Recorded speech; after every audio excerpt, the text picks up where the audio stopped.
Hello. Hi, welcome back. So yeah, I took care of the business. So yeah, my bank, I guess they use very good algorithm to detect this identity thefts, right? So they warned me, notified me, so I took care of them. I mean, I worked with my bank uh, customer service agents, and so yeah, they're gonna cancel my card, and yeah, so I said, oh, thank you for letting me know because somebody's tried to steal my money, steal my money. And as a computer programmer, I kind of understand what kind of algorithm that banking software uses to detect this fraudulent transaction. Because I'm a former computer programmer, so I can kind of tell what their algorithm is. Because I guess it's like I live in Alaska and I use my credit card, I mean bank debit card, like ATM card, right? So yeah, transaction history, yeah, they know I'm in Alaska because I use my ATM card to buy things, right? And then all of a sudden, somebody else is using my card outside of Alaska. Okay, I think that's their detection algorithm. That would be my guess. Okay, so I think so. Then, how did they steal my credit card my ATM card information? Yeah, online transaction, right? When I buy things online, over the internet. Yeah, I typed in my card number, expiration date, and three-digit security code, right? So I guess some virus software, some spyware, whatever, somewhere in the internet, it's kind of eavesdropping, right? And recording all those card information, okay? And pass it to some hacker, right? And hackers they sell it to some people for money, right? And then now these thieves have some information of many people's credit card expiration date and secret 3D secret code, okay? And they use it to purchase online to some from some fancy stores that I don't shop in, okay? It was a fancy store that I don't shop at, right? So yeah, so banking security software they detected that okay, it's out of state, and also I don't shop there, so, because expensive store, okay. But these thieves, I guess love to shop at expensive stores, huh? I'm a former computer programmer, but I was never a hacker, okay. I got a job and programmed in a legitimate way. But yeah, they're hackers, right?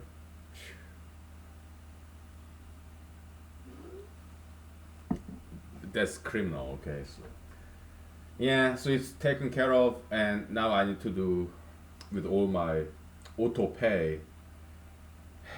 I have to call them, or they'll call me next month, I guess. Okay, yeah, I have to give them my new ATM card number because I get issued a brand new ATM card. Okay, so these hackers and these thieves, right, are nuisance, vermins, alright, horrible. Ah. So I have to change all my auto pay with brand new card. Nuisance, criminals, right, thieves, so annoying. Okay, let's get back to mathematics, shall we? Alright. Okay. So second subcategory is like express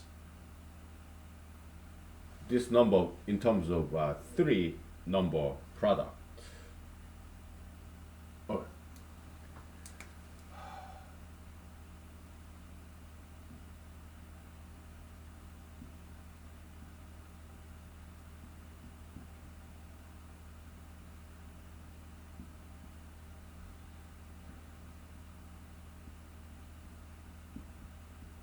dot dot dot. Okay. All right. So That's two subcategories, okay? Now, fourth. There only one subcategory, okay? So, goes like this.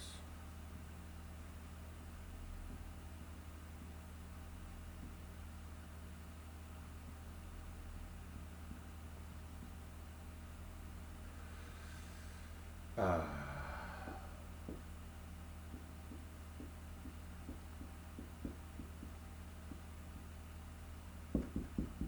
okay? Yeah, that's the only kind we have. Now, express this number of it in terms of number of 5 number product. There we go. Period. Right? So now to express this in a formula, it's easy. Okay, we know what it is. I mean, it took a while, but it's counting problem. Okay, so yeah, yeah. If you learn the basic combinatorics, then you can figure this out, right? But to generalize it, that's slightly more advanced. That's more like for your college, maybe junior, senior level, right? Yeah. Or if you're in like science high school, then yeah, sure. So I was very impressed. Okay, I read a note or paper written by a science high school in Japan. I was very impressed. I think it's a guy, okay, based on his Japanese name. Guys, their names, okay. I think they're guys, okay. So yeah, I know some Japanese language, okay. Yeah, impressive. Yeah, their mathematics were higher more than me, really, in that department, okay. It was about Legendre formula, okay. Yeah, we call it Möbius-Legendre formula, okay. It was good. They knew more mathematics than I do. Okay, so was I ashamed? Maybe just a little bit. Okay, so okay.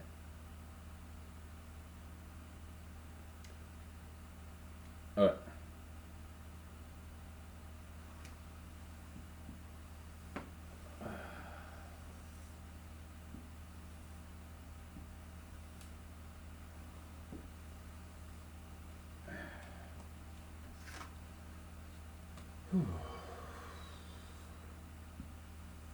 so we're gonna express formula for these guys. Okay. So this is like out of 5, choose one combination binomial coefficient. Okay, so 5C1 multiply by. So out of 5, you chose one and you don't replace it. Okay, so 4 of them is left. Out of that, you choose 4. Okay, here. Out of 5, choose 2. Out of 3, you choose 3. Here. Out of 5, you choose 1. 4 of them left. Out of that 4, you choose 1. And out of 3 left over, you pick them all. Here. And you have to divide by 2 factorial. Okay. Out of 5, you choose 1. Out of 4, you choose 2. Out of 2, you choose 2. And because length matches, yeah, divide 2 factorial. And here you have 5C1, 4C1, 3C1, and then 2C2, and 1, 1, 1. There's 0 of them, right? With equal length. Divide by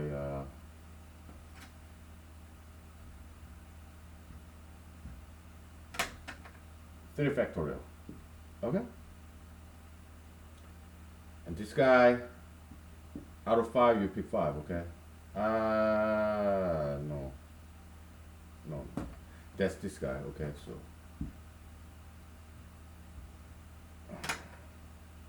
out of five, you pick one, four, C1, three, C1, two C1, one C1, divide by five of these guys have same length, so divide by five factorial. Okay, so yeah, okay.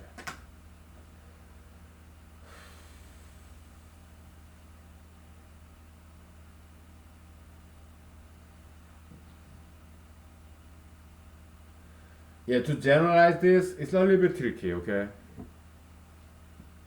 Because we need to count the numbers of equal length, equal width in terms of prime factorization, okay? So it's going to be a little bit tricky, but we get there, right? Because we know what it is. We just need to express in mathematical language. Yeah. Well.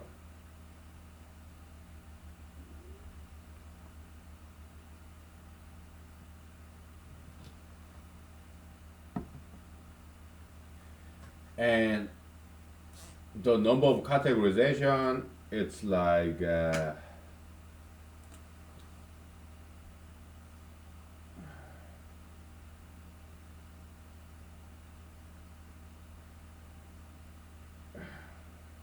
P5 too, okay? And here P5 3. Alright? So the question is, your P n x, is this equal to, I'm kind of wondering, just like in a binomial coefficient, okay? Is this equal to P n n minus x? I'm not sure, okay? Maybe, maybe not. We'll see. Maybe it is. I don't know. Okay. Just know this, right?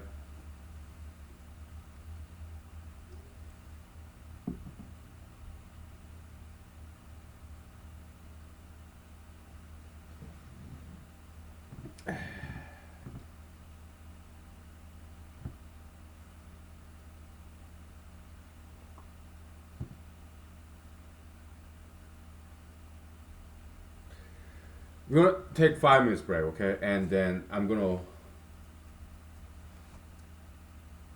look at that cascade waterfall whiteboard that we worked on yesterday, and to see whether this is correct or not, okay? To work out some examples, okay? So let's take 5 minutes break, okay? So it's kind of like a binomial coefficient, right? Like you have NCR is equal to NC n minus R, right? It's Pascal's triangle binomial coefficient. Okay, so I'm kind of wondering if that's true for this guy. Our partition recurrence formula, right?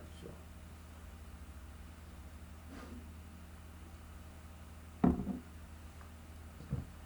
our formula, partition recurrence formula, we call it partition tree formula, okay? Because it becomes a tree, right? Yeah, partition tree formula is a recurrence relationship formula, okay? There are many of them. Partition function, because I studied it quite a bit last year, right? So there are a lot of known recurrence formula for partition function, okay? And we found another one. It's just one of many existing, okay? So, but this one turned out to be very useful for us. Maybe perhaps somebody already found it. I don't know, and I don't care, right? Yeah, because there's so many of them, okay? We don't have time to look it all up or study all of them, okay? Yeah, I mean, maybe reinvention of wheel. We are reinventing the wheel, but it's faster and more efficient. Why? Because there are so much mathematicians, so much mathematics. We don't have to study all of them, right? So sometimes reinventing the wheel is easier and faster. All right. So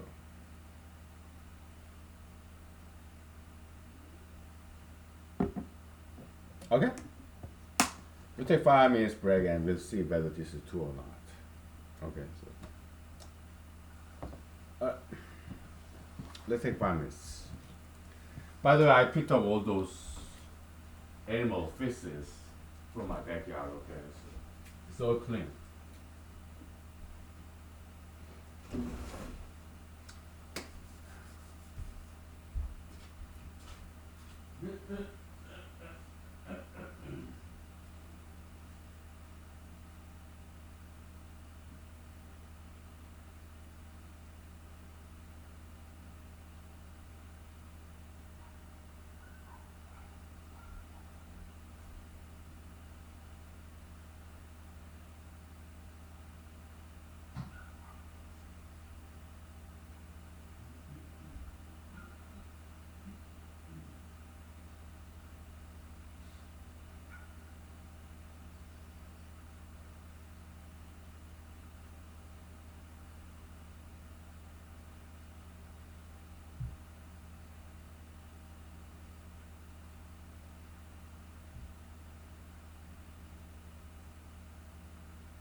Okay, we are back.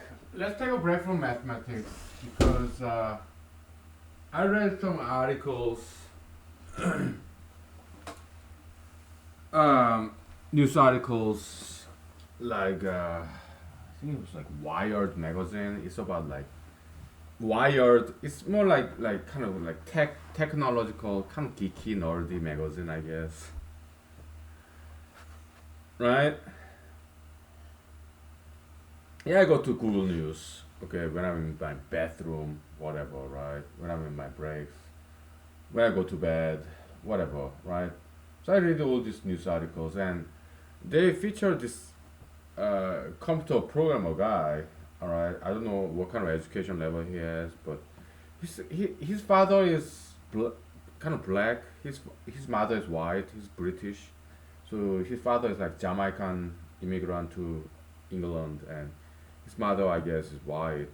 Okay, so I don't like that kind of combination. Okay, this ultra interracialistic. Okay, but whatever, right? I mean, King David, when he married Miss Bathsheba, it was illegitimate marriage, but their child is innocent. Because in Old Testament Bible, the sin of their parents does not descend to their children.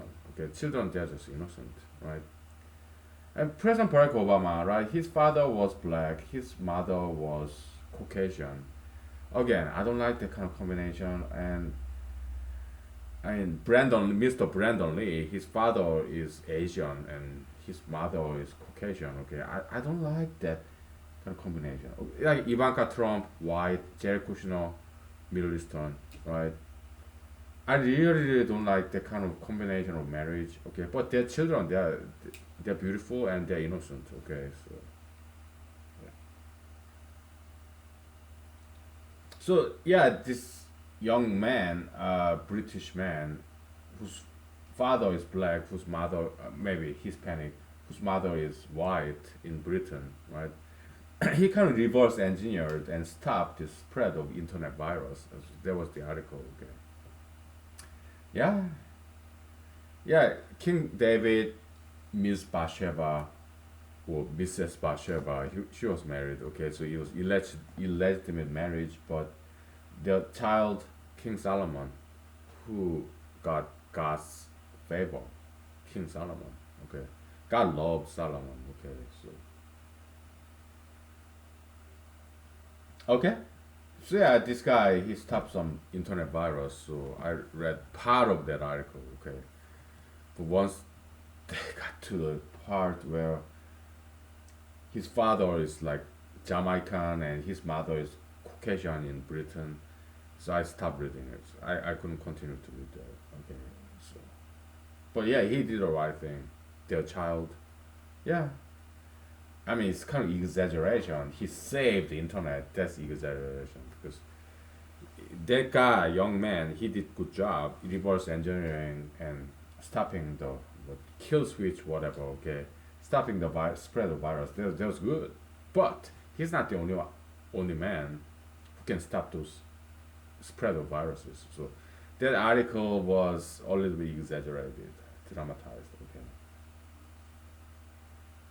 we're taking a break from mathematics. Okay, so when it comes to reverse engineering, yeah, I used to work in Pasadena, California. Okay, I don't do any hacking. I'm not a criminal. I don't do any of that. Okay, but back in the days, this year like 2006, right? I got my very first computer programmer job outside of school after I dropped out of Cornell University, computer science PhD. Okay, yeah, I got a job, $30,000 a year. It was some kind of factory, manufacturing factory. Okay, and in Pasadena, California, 2006, they gave me this. It was small company, small business, so they cannot afford to pay me very much. Okay, so yeah, $30,000 a year. Okay, I was happy. Okay, yeah, it was more than what I was making as a McDonald's Subway sandwich, drive-through crew, and making sandwiches. It was more than that. Okay, $15 an hour, more than was minimum wage back then. I don't know, maybe $7 per hour. I don't know.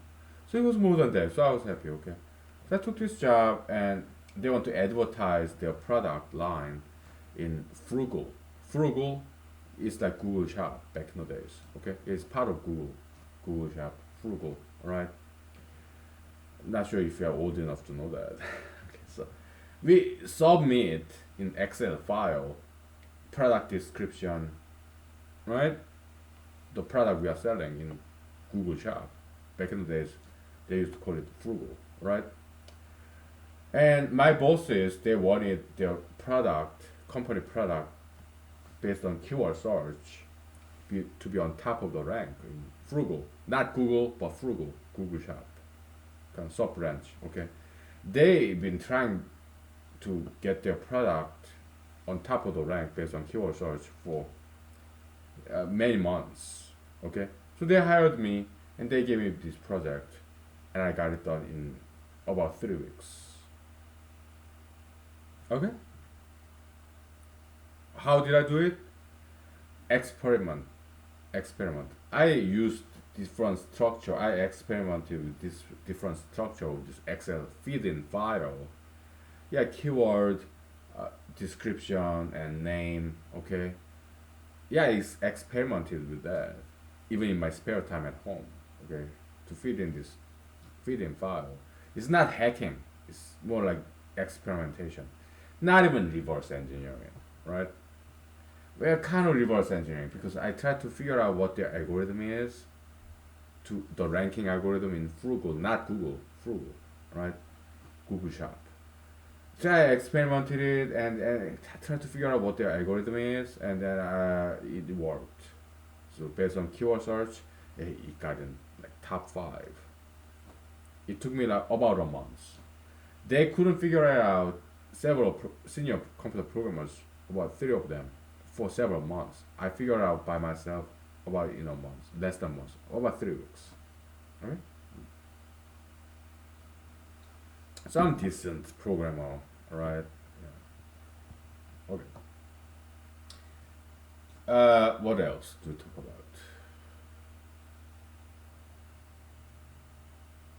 Yeah, antivirus, all these computer scientists, programmers. Okay, so yeah, that British guy, he's not the only one. Okay, he's not the only one who could have stopped that virus.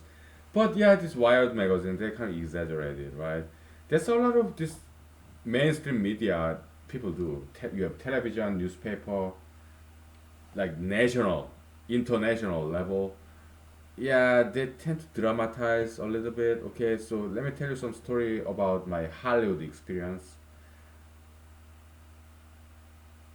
I was in Los Angeles, California. Okay, because after 2 years in my PhD candidate career, I dropped out. Okay, too much mathematics. Okay, so too much mathematics. That's why I dropped out. I couldn't take it. Okay, computational biology. Okay, oh yeah, it's good, but too much mathematics. Okay, so I couldn't take it. Also, I was like, it was year 2006, so I was like 28. So I was just sitting in front of a computer screen. I was like, you know, I wanted to make some youthful image of myself, okay, entertainment. So I went to Los Angeles, California to become an actor. Okay, that's what one of many reasons I dropped out. Okay, one of a couple of reasons. One reason, mathematics, too much mathematics and PhD. Okay, I couldn't take it. Second reason, I want to record my youthful image. 28, year 28, 20 years, 28 years old. Before I get old, I wanted to record my youthful image in a movie, music video, whatever. Okay, so yeah, I dropped out after 2 years. Okay, God bless them, they forgave me. Okay, and because later on, I met them. I still keep in touch with some of them, my advisors, and okay, yeah, it ended very well. Okay, they forgave me. My parents were very disappointed. we didn't talk for a couple of years after that, after I dropped out of PhD. But later on, yeah, we got back in good relationship, rapport. Okay, we'll take 5 minutes. Okay, I'll tell you some more stories about this Los Angeles, Hollywood entertainment industry experience of mine. Okay, yeah, I'll tell you some about that. We are taking a break from mathematics. Okay, so I tomorrow is Friday, right? We have whole weekend for ourselves. So this true or not, I don't know. Am I curious? Yes. But I have to tell you some Hollywood stories first. Okay? My Hollywood experience. Okay? This will take on this perhaps tomorrow. Okay? Let's take 5 minutes, okay?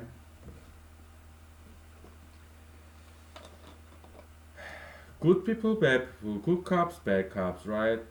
Good Hollywood, bad Hollywood. It's like anywhere else. They say show business. There's no business like show business. I don't think so. They say that because they did not experience any other businesses. I have. Alright? Hollywood show business is just like any other businesses. They say there's no businesses like show businesses. No, it's not. Show business is just like any other businesses. They say that in Hollywood because they did not experience any other businesses. Okay, it's all the same. No exceptions. Okay, good cops, bad cops. Good Hollywood, bad Hollywood. 90% good, 10% bad, right? Yeah.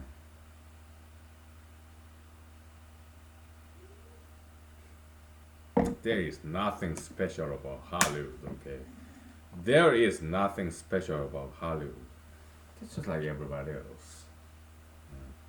They don't know because they have not been any other businesses. I have. They're nobody special.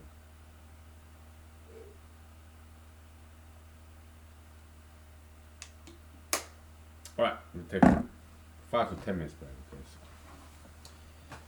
Okay. I have some vocal rest. All right. Hollywood people, they think they're so special, right? They're not. They're like everyone else.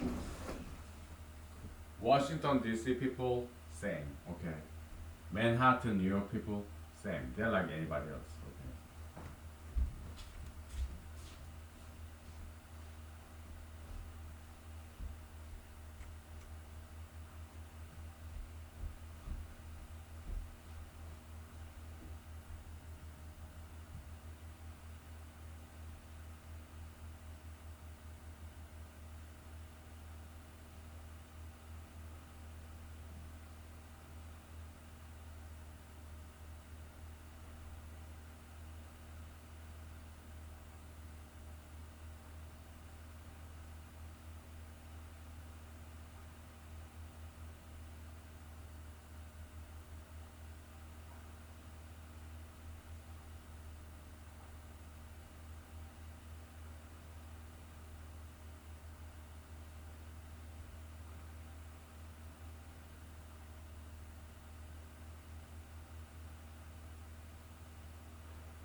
Okay, we are back. And so Los Angeles experience. Okay, okay. So I dropped out of PhD program after 2 years because it was too much for me. Okay, I just couldn't take it. PhD program, I admire people who finish it. I couldn't. Okay, so my friends, my siblings, okay, and also my dad. Yeah, they got PhD. I couldn't do it. All right, I couldn't. At least like 5 years. Sometimes 4 years, 3 years. Yeah, depending on the professors. But I couldn't take it. It was too much mathematics. Okay. Oh, and too long. All right. I couldn't take it. Even Professor Freeman Dyson, he didn't get any PhD. Okay. He said, "Oh, I locked out, and PhD program. I'm not a huge fan." Okay. He's more to postdoctoral because that's like 1 or 2 years, right? 5 years is too long for him. His attention span. I'm kind of the same way. Like Professor Freeman Dyson of Princeton. Okay. I mean, I looked up his obituary, his biography. That's what we got here, Goldbach's conjecture, because he did some additive set theory. Okay, so and some Wikipedia link, Goldbach's conjecture. Okay, yeah, that's how we got here. Okay, let's give our thanks to Professor Freeman Dyson of Princeton University. Okay, so advanced study institute, whatever.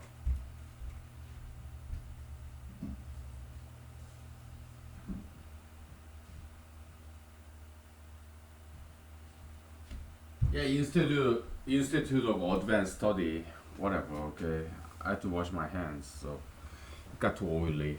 All right, so yeah, PhD program is cool, but I couldn't take it. Okay, many of my friends have, right? Even some of my law school colleagues has some PhD, and some of my friends back in PhD program, yeah, they became professors, whatever, right? And some big companies, researchers. Yeah, I still keep in touch with them. They're doing fantastic job, and but I couldn't take it. Okay, so they're better than me. They finished their PhD program. They didn't drop out like I did. Yeah, some people they can take it, and some of us it's just not our cup of tea. Okay, I couldn't. Right. So I dropped out of PhD, okay, and then I went to after 2 years, computational biology in computer science department, okay. Ivy League school, Cornell, Ithaca, New York, upstate, Finger Lake. And then I started driving to Los Angeles, California. It took me about 2 to 3 days, alright. And then I got a job as a McDonald's Subway sandwich. Okay, got a one room in 2 bedroom apartment, whatever, or one room in 5 bedroom house. Okay, just rental, right? Just back in 2006, all right. And then I got a job as a computer programmer after a couple of months, all right. Pasadena, California. Yeah, so I did my job, but I was into acting. Okay, so they laid me off because I got some attitude, right? And I was like, my passion was more into acting, right? Not computer programming, okay? And I would criticize the programming style of my bosses, okay? So, yeah, they laid me off, okay? And yeah, they fired me, but laid off, alright? Yeah, it's not quite the right fit. You're a good programmer, okay? You did good job for us, okay? Yeah, reverse engineering, Furugo, Google Shop. Yeah, it was good, but it's not quite the right fit, okay? So, yeah, we have to let you go. It was like, it's not exactly firing, okay? Because I did my job, right? Not quite a good fit, okay? So, yeah. Yeah, okay, thank you. Thank you for hiring me, and yeah, it was good. I had a good time here. Pasadena, California. Beautiful. But during the time when I was in Pasadena, when I was working in Pasadena, California, I rented a room in Encino, California. So there's Sepulveda Boulevard in San Fernando Valley. Sepulveda Boulevard and this highway is like 405, something like that, that connects between across the Santa Monica Mountain, right? You have northern part, south part. Northern part is the San Fernando Valley, and between the San Fernando Valley and Santa Monica, there's this Santa Monica Mountain, okay, and Highway 405, I think that's the highway that connects between Santa Fernando Valley and Santa Monica, okay. So I was like north of that, so it's Encino. Let's draw a diagram, okay. So Santa Monica Mountain is like this, okay, and you have the West Pacific Ocean, right? And there's 405. I think it's 405, okay. This highway, I think it's the Ventura Boulevard and also Highway 101, okay. I lived right here, okay, Encino, right? So this is Encino, where I got one bedroom apartment, right? Also, it's Sherman Oaks Boulevard. Ventura Boulevard, Highway 101 is parallel, okay, right next to each other, okay. So Sherman, and then the Sepulveda Boulevard and Highway 405 right next to each other. And there's this Sherman Oaks, or Studio City, right? And all this region is San Fernando Valley, okay? Encino, I was here, just renting a one room out of two bedroom apartment, okay? So Pasadena, California is like about 30 minutes here, okay? South, right? And Santa Monica Mountain is right here. Santa Monica Mountain, yeah, Mulholland Drive. Yeah, the director, Mr. David Lynch, he made a movie out of that. So Santa Monica Mountain, that's like, yeah.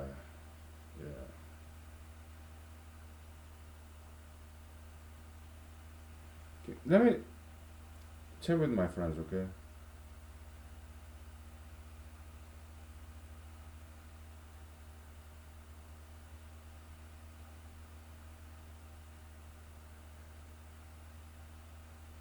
So, uh, the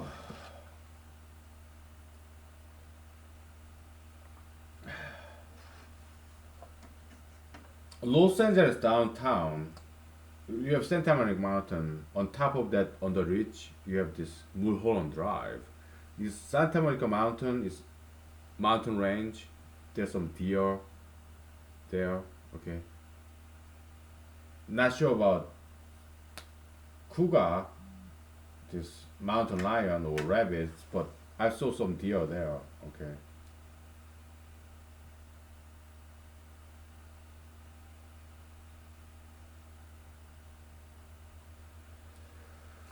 So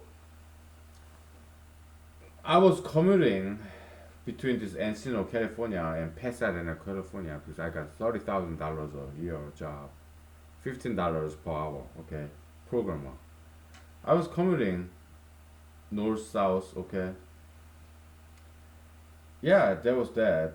My first programmer job. Okay. Let me check with my friend. Please indulge me. Okay.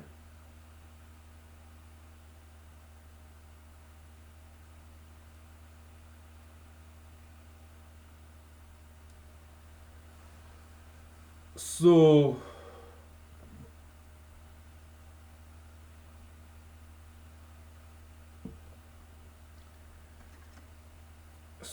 Santa Monica Beach is right here, Santa Monica Beach, and here is Los Angeles downtown, and Hollywood is kind of in between here. There's Hollywood, okay, Hollywood Mountain down there. All right, this map of Los Angeles, California.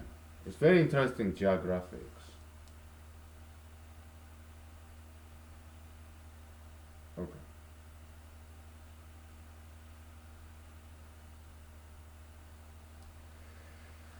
So, uh, when I was working for this employer, they're fantastic Chinese American small business owners. Okay, very hardworking and very smart. Right? Yeah, married couple, Chinese Americans. Okay. Yeah, they had this factory there. Okay, I'm not gonna tell you what kind of product they produce, but they did fantastic. Okay, their product high quality. I even purchased their product with my own money. Okay, because it was high quality product. I'm not gonna tell you which kind. Okay, and they hired me. Okay, and when I was working full time in this Pasadena, California job, computer program job, I got this acting gig in OC, Orange County, Anaheim. It was community theater, and there's like 1 hour drive for the Southwest OC from Los Angeles, California. So every weekend I would drive there, Anaheim, Orange County. Okay, small community theater. We didn't get paid. No, high a lot of supply of actors and smaller demand. So yeah, it depresses the price. So many people want to be actors. That's why me and others came to Los Angeles, California, Hollywood, right? So yeah, it's operation of economics market. So a lot of supply, limited demand. So we didn't get paid for our acting, but we got trained in community theaters, student films. Okay, good time. Yeah, free education. Can't beat that. So we learned to act. We built our resume. Although we didn't get paid, we were happy because we are pursuing our dreams. That was like year 2006 in my life. I was like 28, right?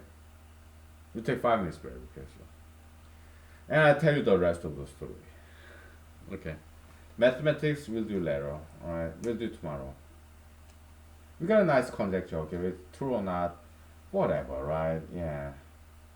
Life is more than mathematics, okay?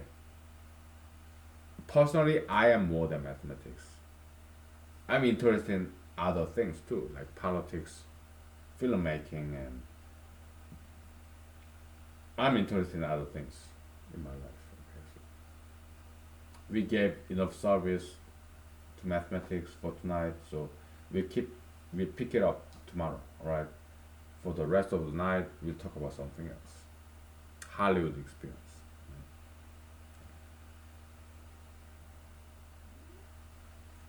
Let's take 5 minutes, okay?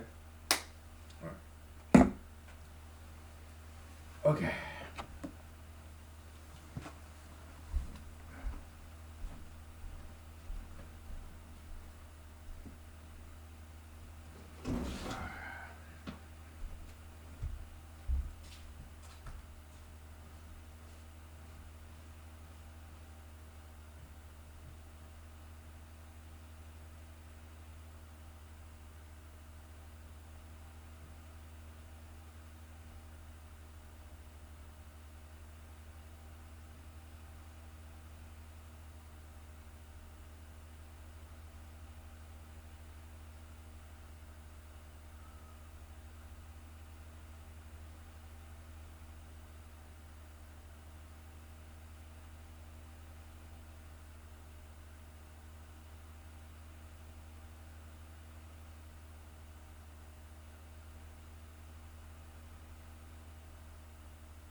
Okay, we are back once again. What time is it? 10 o'clock. Yeah, we gotta wrap it up very soon. Okay, 'cause I gotta get back to work tomorrow. Right. So, hello story. Before that, let's take a break from a break. Okay, this is during my break. Watch the news. I read the news in the cell phone and let me tell you something about Korean female K-pop celebrities. Okay, they have this intense eyes. I mean, yeah, they're pretty, beautiful figure, body, their face, makeup, their hairstyle, costume. They're beautiful, right? Korean K-pop female celebrities, but their eyes are so intense. it's, it's kind of like masculine kind of intensity, right? It's too much intensity. Korean females, okay, so I mean, my parents in Korea, they want me to get a Korean girl. I know not all Korean girls are like that, but Korean K-pop females, because K-pop in Korea is fierce in intense competition. It's like going to Harvard, Yale, in America, MIT, Stanford, right? To be a K-pop celebrity in Korea, South Korea, that's like very difficult, intense competition, just like Harvard, Yale, MIT, Stanford, okay, in America, Berkeley, Duke University. It's very intense. So to become a celebrity as a female, they have to be a fighter. So this Korean female K-pop celebrities, dancers and singers, they have this intensity in their eyes, and I'm like, not for me. Oh no, I don't want to deal with that.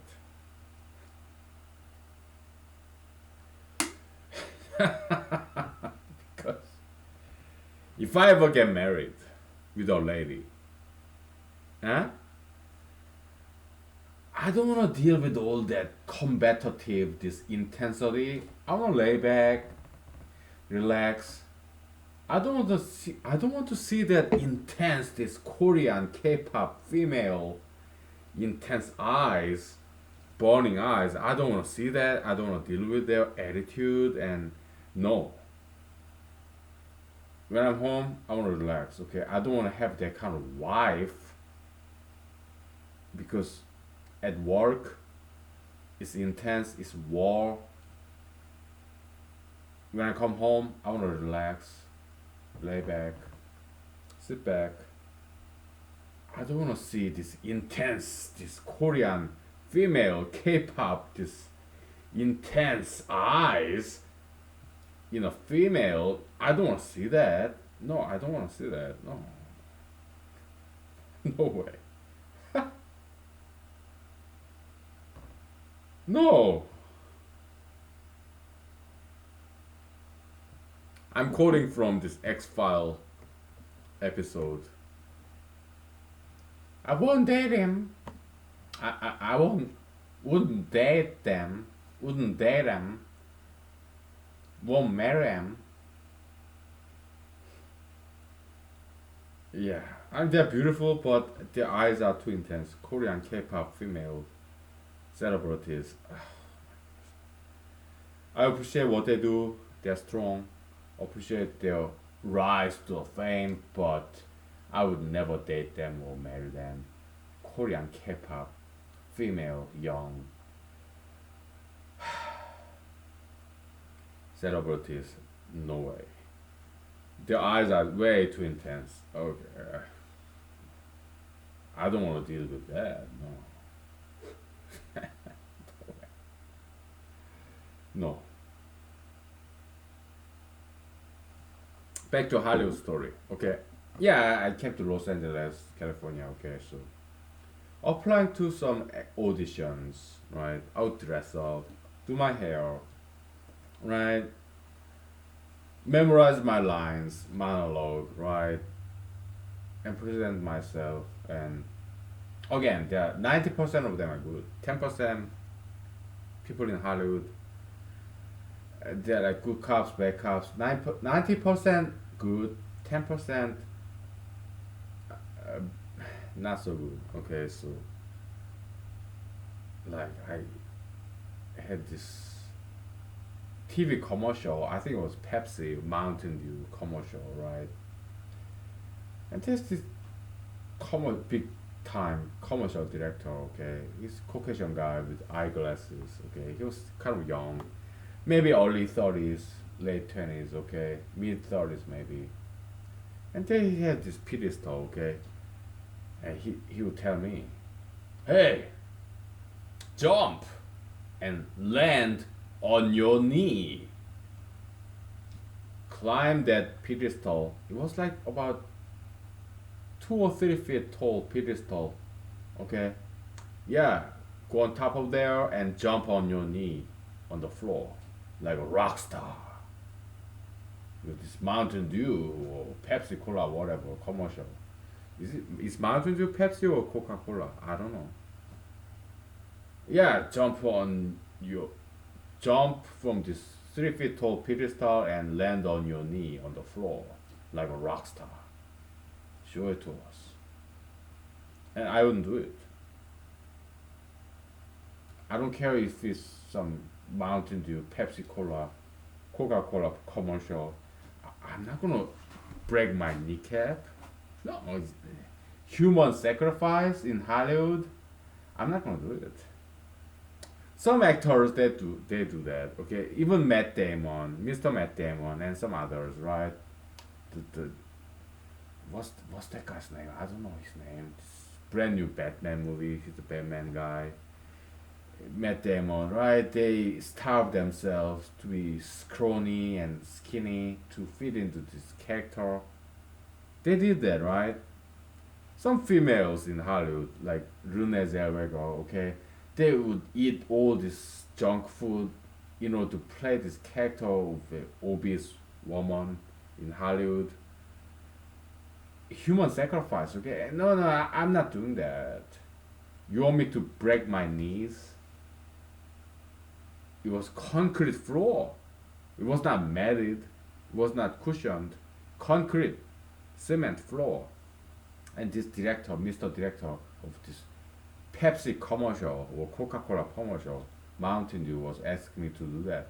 I said no, I'm not doing that. I don't want to break my knees. So they let me go. What did I do? Yeah, I jumped, but I landed on my 2 feet, not on my knees. I know some rock stars they do that, but I'm not ready. I will not do that. Not for $1 billion, $1 trillion. I will not break my knees. Why? I want to run. I want to walk. I do not want to break my knees for million, trillion, $1 billion for the world. I won't do that. Jesus said, "What good is it if you gain the world but lose yourself?" Jesus said that. Okay? I will not do anything to jeopardize my own health. I don't care about billion, $1 trillion, the world fame, United States presidency, or Roman papacy, whatever. I will not do that, jeopardizing, sacrificing my own health. Because I want to be able to run, walk. If I can walk, if I can run, if I can do push-ups and sit-ups, and I'm a happy camper. There's some expression I learned from my Alaskan friends. Okay, so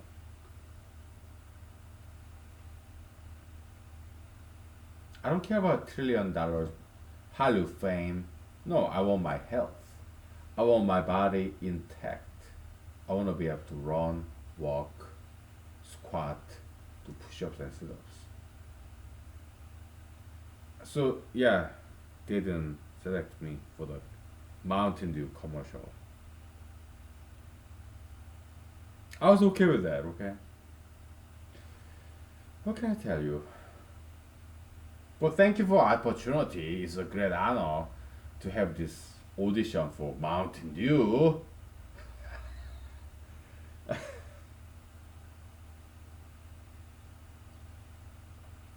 Next one. So I got this when I was working in Pasadena, California, as a computer programmer. Okay, I got another audition. All right. Well, not audition. It's a theater, community theater group in OC, Anaheim, Orange County. Okay, more than 1 hour drive from Encino, California, Los Angeles, California to Orange County, Anaheim. More than 1 hour drive. Well, I would drive there with my Chevy Corsica, 1996, probably older than you, right? Yeah, I drove there. We trained, we rehearsed, right? Yeah, it was a good experience. So what was my character role I played? Asian terrorist. Okay, so yeah, I remember my line. Okay, entertain my colleagues and every now and then, very few audience. Okay, yeah, we are happy. More actors or actresses on the stage, like 2 dozen of us. Audience, one or two people. But still, we are very happy because sometimes, most of times, audience would be empty. 2 dozen actors on stage, no audience. So when we had one audience, we were so excited. We were so grateful. One or two audience, less audience number than people on the stage, actors and actresses. We were so grateful.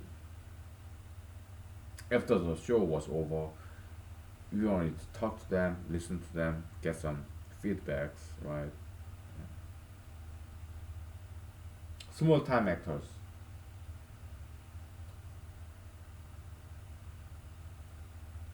It was beautiful, right?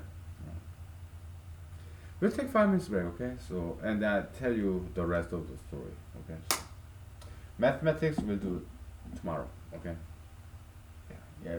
This true or not doesn't matter. We'll do tomorrow, okay? Mathematics we'll do tomorrow. Okay? So we'll take 5 minutes and then I tell you more Hollywood stories, okay? All right.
Okay. So, Hollywood story. Uh, yeah, let's get this behind us, okay? Alright, let's get some room.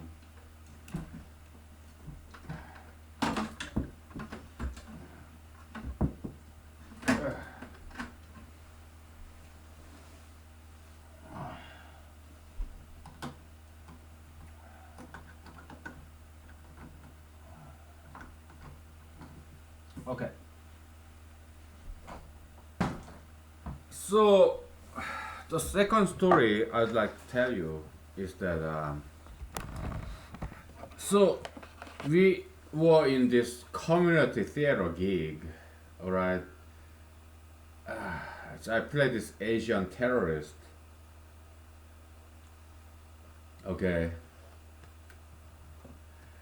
And it's theatrical play, fiction, right? So, uh, so we had some hard time getting audience.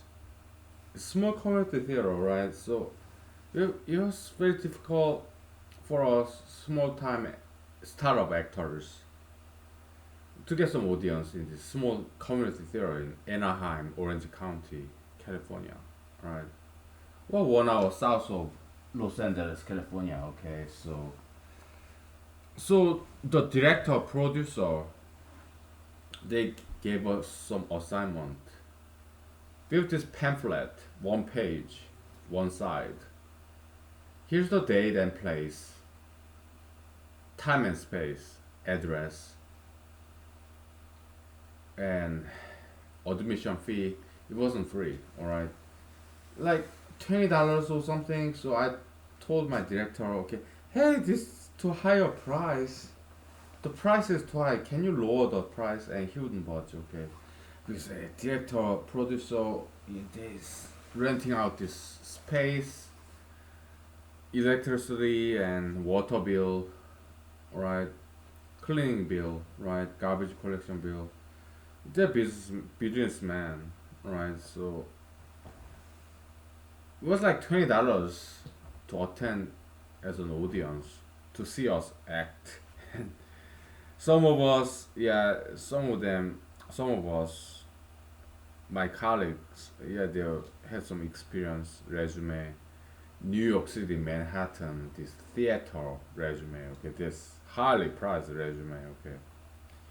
The rest of us, just startups, right, everywhere from America, right, all different races, right. So they gave us this deck of pamphlets to hand out to get some audience. So yeah, that was our assignment. We are actors, actresses, right? And I did my best. I would go to shopping mall, supermarket, this windshield. It's just 1 page pamphlet, glossy pamphlet, alright? I did that, parking lots. Yeah, come to see us act, perform. Alright, I did that, and also I went to Hollywood Boulevard in front of a Chinese theater. Just hand out these pamphlets. Yeah, come see us, our show. It's not free, but it's Orange County, Anaheim.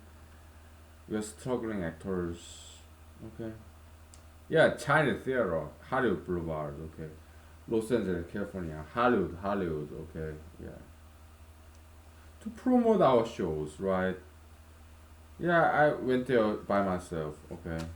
Parked my car in paid parking lot and walked there and handing out the pamphlet for our community theater play, acting gig. And then in Hollywood Boulevard, in front of Chinese theater, there are all kinds of people. There are some homeless people, and there are some people dressed up as some Halloween costume, 24/7, all year round. Okay, yeah. interesting people in Hollywood, right? And there was also this always this camera crews to interview random people on Hollywood Boulevard, alright? So I saw this camera crew with big professional camera, like with this stabilizer, steady cam, lower weight, okay, the center of gravity, whatever, right? Big camera, this professional camera crew. So I approached them. Hey, come see us in Anaheim, Orange County this weekend. It's not free, it's $20 a piece. But yeah, we are gonna act. I'm an actor. I'm in that acting cast. See us act, perform. And they were like, I'm adding my own stuff, okay? I'm dramatizing, right? So, do you wanna be on TV? You're an actor, you wanna be on television, right? National, international television. I was like, oh, sure, yeah. That's why I'm here, to be famous as an actor. Okay, we're gonna interview you. Okay. So they interviewed me. Later on, it turned out they told me it's Jimmy Kimmel. Is it like NBC or something? This night talk show, Jimmy Kimmel. Yeah, I think Mr. Jimmy Kimmel have a good sense of humor. Okay, he used to be some small time local radio crew in a radio before video killed the radio star, right? Yeah, he started small. Mr. Jimmy Kimmel, I appreciate his accomplishment, rise to the fame, through the ranks. I appreciate that, but his employees, this interview, it was not a very pleasant experience, right? So there's a cameraman, and behind him, another guy. They're like Caucasian guys, right? So the guy behind him is maybe assistant producer, PD or something. Okay. Hey, you. It's films. They start film. Yeah, one, two, three, action. Okay. Okay, I was interviewing, right, for this Jimmy Kimmel, whatever, talk show, not talk show. It was back in 2007 or 2000. Yeah, probably 2007. Okay. So, hey, what do you think about this celebrity guy? And I said, oh yeah, I recognize his name. I think he's a decent guy. But hey, do you know what he told about Asian people? I was like, oh, I don't know. What did he say about Asian Americans? Oh, he said Asian Americans are poisons to America. Asians are ruining America. That's what he said. So now my question to you, what do you think about him? And I said, I don't think he said that. I don't believe what you are saying about him. I don't think he ever said those things about Asian Americans. I don't believe you. And he said, look, he said all these negative things about your people. And I said, what do you mean by my people? You mean Asian Americans?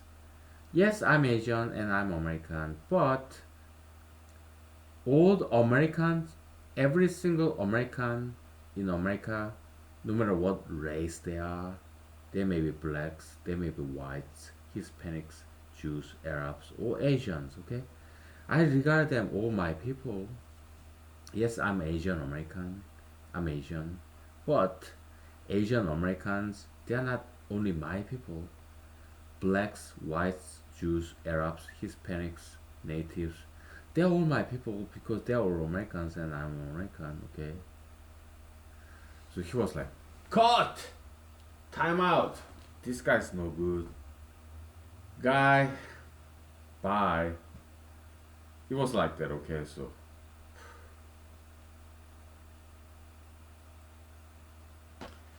I have one more episode or two more episodes to tell you how Hollywood experience. This big time, this NBC or BBC or whatever, these big broadcasting companies or commercial, big corporation like Pepsi Cola, Coca Cola, big corporation people. Uh, I'm sure 90% of them are good, but 10% of them, just like any of us, small people, 90% good, 10% very bad, right? That's just like us, okay? There's nothing special about show business.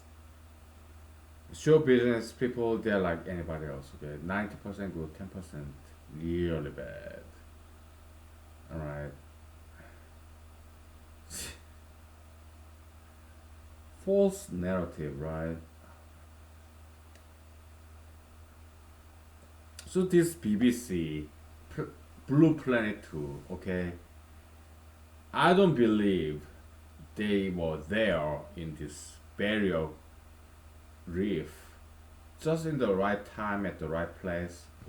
All this big blue planet, very big ocean, just at the right time and right place to film this coral reef bleaching. I don't buy that. I think they staged it. I think they killed those reefs. Blue Planet 2 people, BBC, I think they are the one who killed all those reefs by spraying these chemicals and acids. I think they are the one who killed that reef, coral reef, right? Because I know how bad this broadcasting, big broadcasting corporation can be. To make a point, to make a narrative, yeah, they make big lies.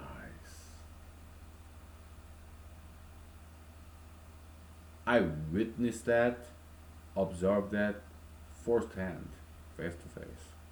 I know how bad they can be. To make some political point, make a narrative, they can lie big time. I've seen it. So it would not surprise me if this BBC Blue Planet 2 people killed all those coral reef in this barrier coral reef whatever to make a point, political point, anti-climate changeism, to make a narrative. They spray this all this toxic liquid acid to kill this all these coral reefs. It would not surprise me at all because I've seen it before.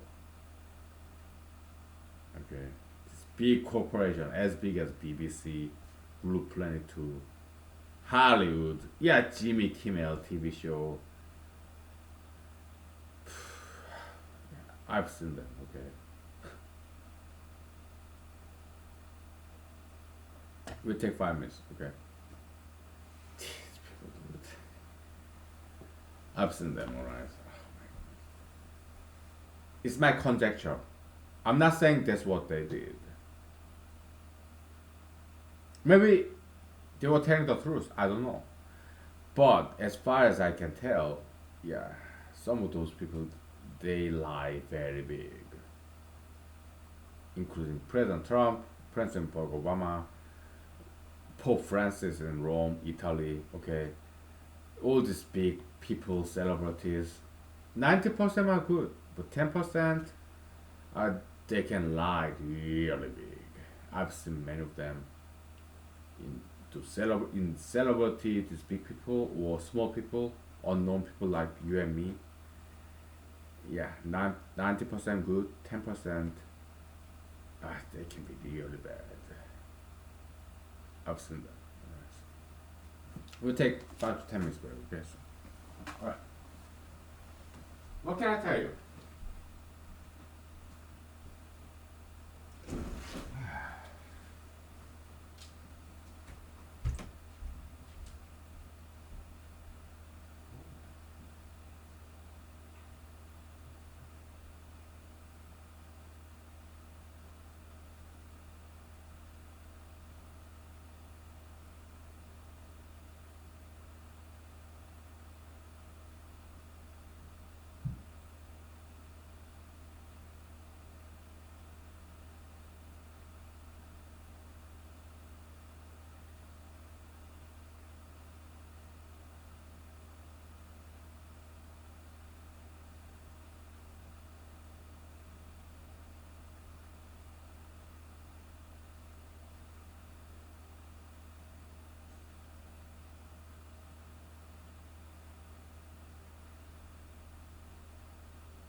Okay. Hollywood Experience episode 3. First episode, what was that?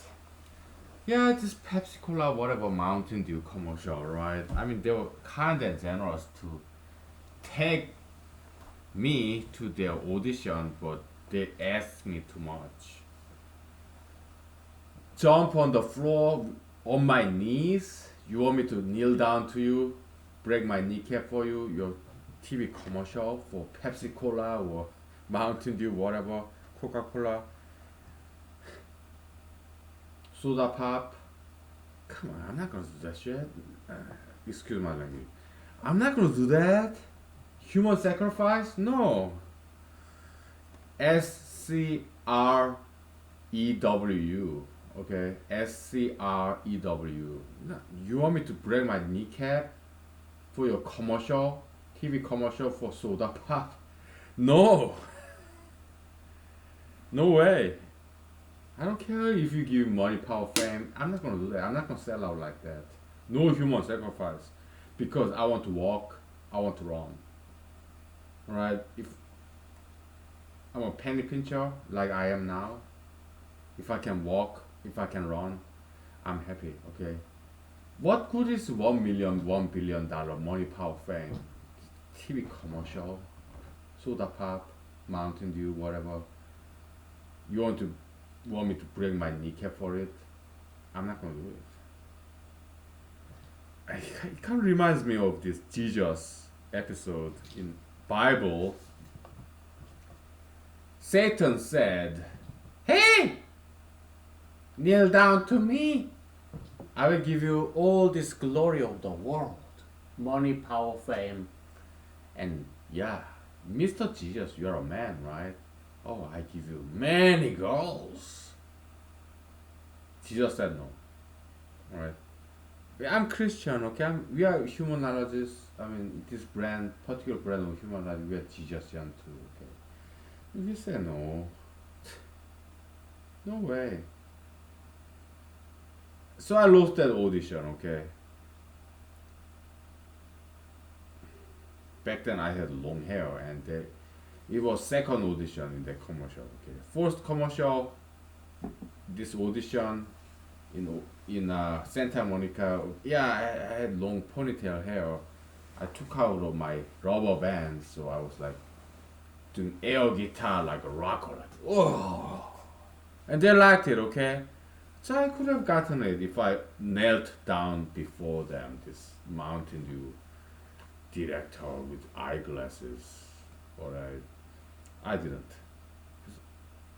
I don't want to injure myself. So that's first episode. Second episode. Yeah, Jimmy Kimmel TV show is like NBC something, okay? They wanted to talk dirty about this Caucasian celebrity man. I didn't do it. I wouldn't do it. They said they made lies about him. Oh, he said this white guy, celebrity guy, he talked negatively about Asian Americans. They said to me, he said, oh, Asians are poison to America, Asians are ruining America, they should go back to their Asian countries. He said that. So what say you? What do you have to say about this Caucasian man? I said, I don't believe you. I don't believe he said that. Okay? I don't think he's racist. I don't think he said anything negative of Asian Americans as far as I know. So, no, I don't believe you. And he said, cut. Next. Yeah, Jimmy Kimmel, his employees, right? They try to make me say something negative about this Caucasian gentleman, celebrity. I don't remember what his name was, okay, but I refused to say so because I didn't believe them. I saw they are lying to me to make me say something negative about this Caucasian guy, celebrity, and I didn't believe them, so I didn't say. I did not say what they wanted me to say, what they made me say. I said no. I'm not gonna say it to you. I'm not gonna say that in camera because I don't believe you. I think you're lying. I think you are trying to make me say that, but I'm not gonna go along with it because that's a lie. Hollywood people, right? 10% of them, oh, they're so bad.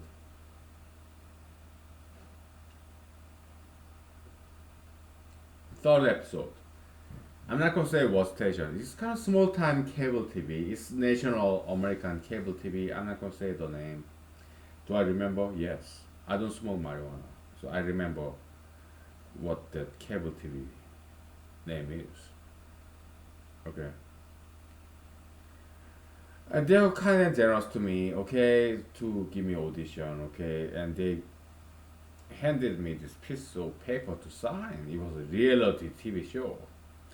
Reality TV show, they're all actors, startup actors, okay, they're not real people, okay, they're actor wannabes. Los Angeles, California, okay.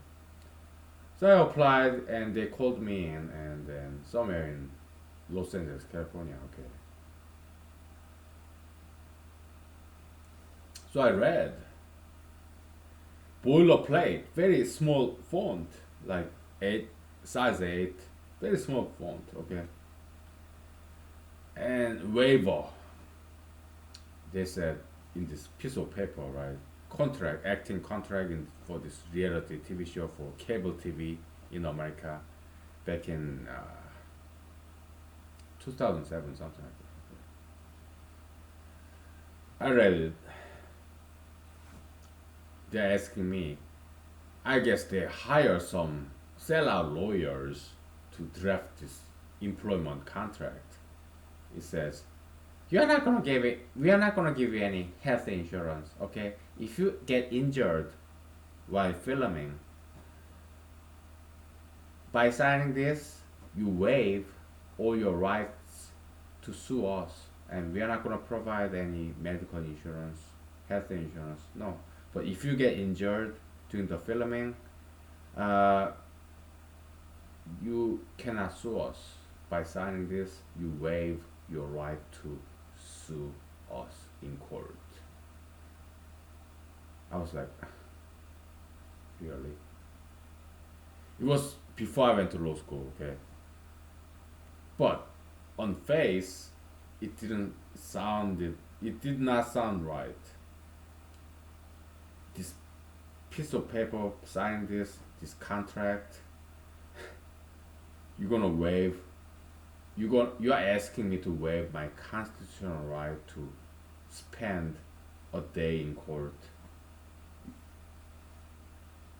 You want me to waive my right to sue you if I get injured, and you're not gonna provide me any health insurance.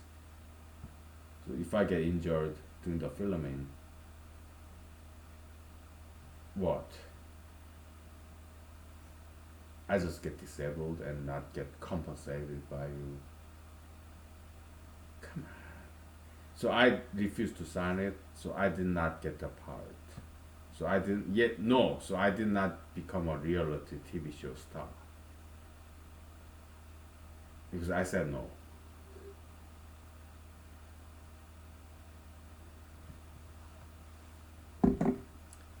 That's my Hollywood experience, okay? I mean, I had some good time too. Again, 90% of Hollywood people, they're nice, okay? But 10% very bad, okay? But with my experience of all this big time cable TV commercial, what's the other one? So this Pepsi Cola or whatever, Mountain Dew, and this cable TV, and yeah, Jimmy Kimmel TV show, okay? It was bad experience, all three of them, okay?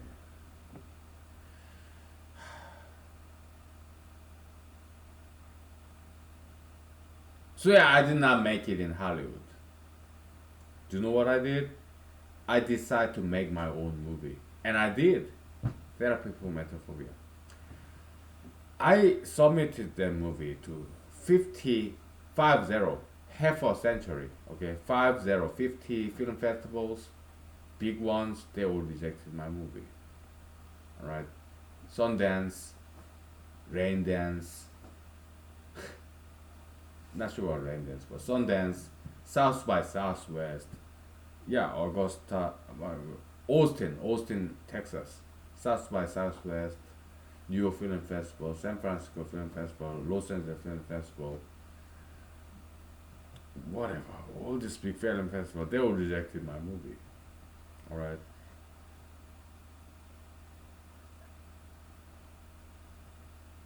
And later on, I can kind of see later on, okay, they kind of imitated my movie. Okay, I submitted my movie, they saw it, and later on I can see some TV show commercial. They kind of try to imitate what I did, like playing backward and forward.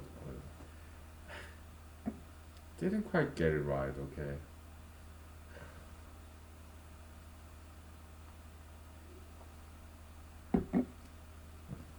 Yeah, that's how they are, right? All these big people, okay? You have President Barack Obama, President Trump, and they are people, right? Hollywood, yeah, yeah.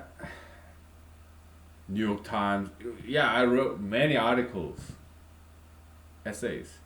I submit to New York Times, Washington Post, Wall Street Journal, Chicago Tribune, Los Angeles Times, right? They all rejected my essays, commentaries.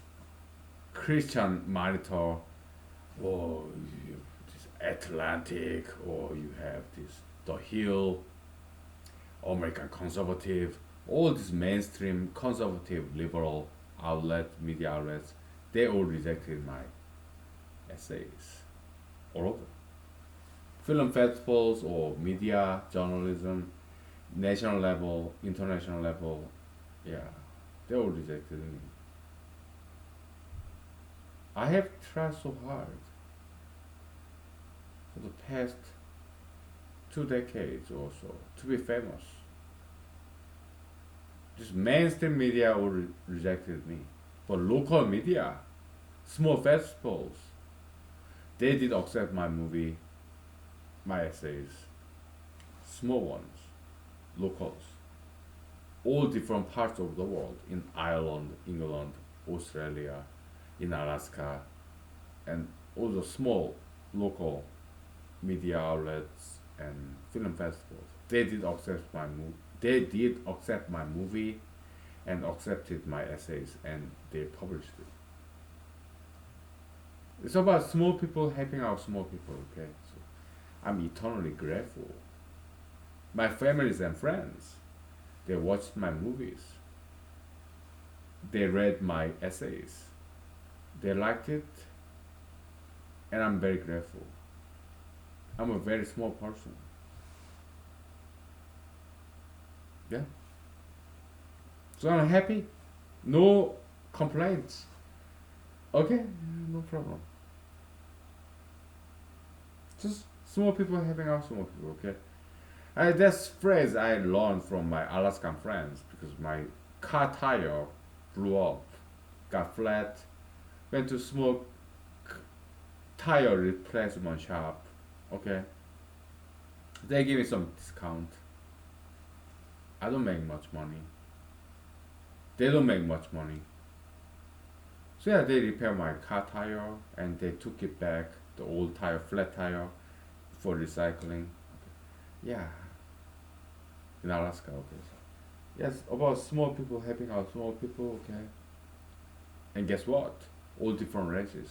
Small people helping out small people, my friends, families, all different races, including Caucasians, blacks, Jews, Arabs, Asians, natives, Hispanics,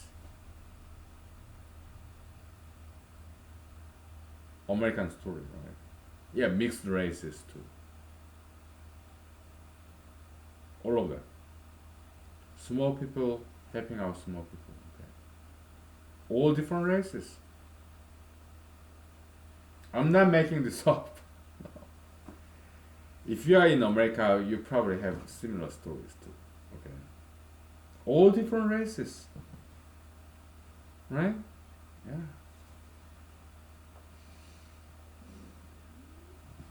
Okay, we'll take 5 minutes break. Okay. I need some vocal rest. Alright. Yeah.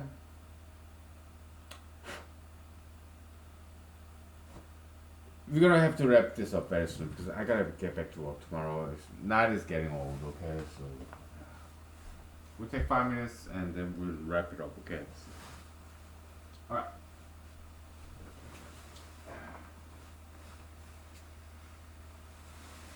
Okay.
Okay.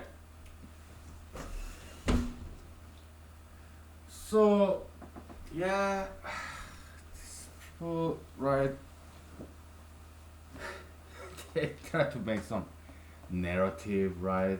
Hollywood or in England, BBC, they all this about show this artificial narrative, anti-climate change, coral reef bleaching. I don't buy that. Okay, they're like they would do anything to make a point, make money. They would lie. They would make us, lead us to lie. So that's why I'm very skeptical about this BBC Blue Planet too. When they filmed this coral reef bleaching at that spot, I don't buy that. I don't believe it. Okay, I think it's staged. Probably they killed those coral reefs themselves. I don't think it was climate change. I doubt it. I doubt it. Right? They happened to be at the right place and right time when 1 month ago it was all green and this beautiful colorful coral reef. Next month it's all like dead. I think they did something to them. All right, I think they spread some chemicals to kill all this coral reef. They may have thought, hey, we did this to save the planet. Yeah, this coral reef, yeah, they can die to save the entire planet. Okay, I, in my opinion, as a humanologist, I think they were possessed by anti-climate changeism. demon, Satan. Okay, they don't know what they're doing. Just like LGBT gays, LGBT activists. Okay, they say they are against bullyism, against they are against bullyism against LGBT members, right? But yeah, but they became bullies themselves. They LGBT gays, pro gays activists. They say they're about LGBTQI, this LGBT alphabet soup, right? Diversity, but they do not allow disagreement, diversity of ideas, opinions. If somebody object, oh, there's this LGBT special forces, this fast reaction forces, these lawyers and activists, right? They go after them. They shut down this bakery who refused to sell wedding cakes, custom wedding cakes for gay wedding couples. They shut down this florist, Christian florist who refused to sell flowers to LGBT wedding. They shut down this hotel or innkeeper to house accommodate to this LGBT wedding. They go after them like it's like search and destroy mission. Okay, it's like dictatorship, LGBT pro gayism, very much dictatorial, very bullyism. I guess they used to be bullied upon. I get it, but now they are bullying upon people who disagree with them. They do not allow any anti-gayism. I experienced that myself when I was in Michigan law school. Okay, I was an anti-gay activist. I made this custom T-shirt. It stirred up some locusts in Ann Arbor, Michigan. Ann Arbor, Michigan. Okay, somebody took picture of this my T-shirt. Okay, the law of anti-gayism, whatever. Moral anti-gayism, whatever. Okay, I was an activist back then. Okay, I still am. All right. So yeah, they don't tolerate diversity of opinions. If I'm anti-gayist, if I say, "Hey, I object to gay marriage," then they come and like swallowing these bees, like in Matrix movie, this search and kill mission, right? They did try to kick me out of law school. Okay, after law school, they tried to kick me out of this legal profession too. Oh, pro LGBT activists, they can be very bad.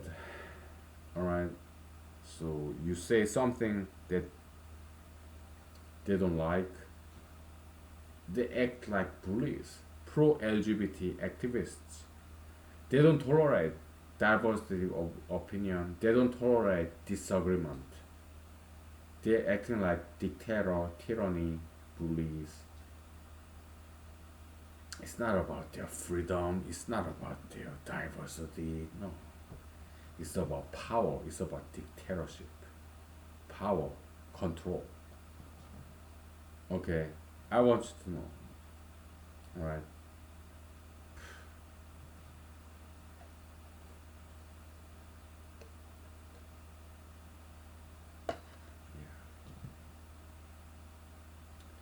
It's not always like what it seems.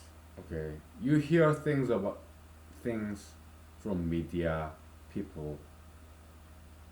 They may not be intentionally lying, but they may be possessed by ideologies.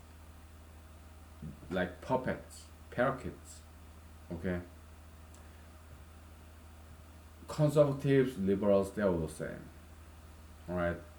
They don't know what they're doing. Why? Because we humanologists, we know ideologies.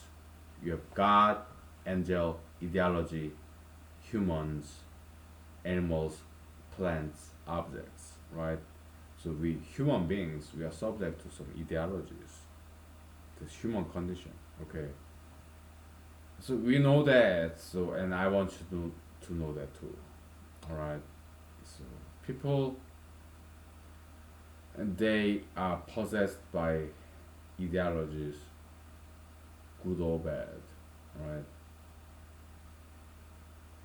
But we know ideologies, they could be good, they could be bad, right?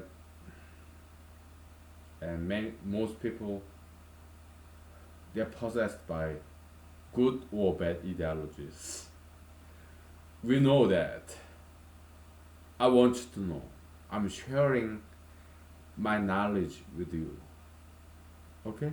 Isms, ismology. Okay? I want you to know. Alright?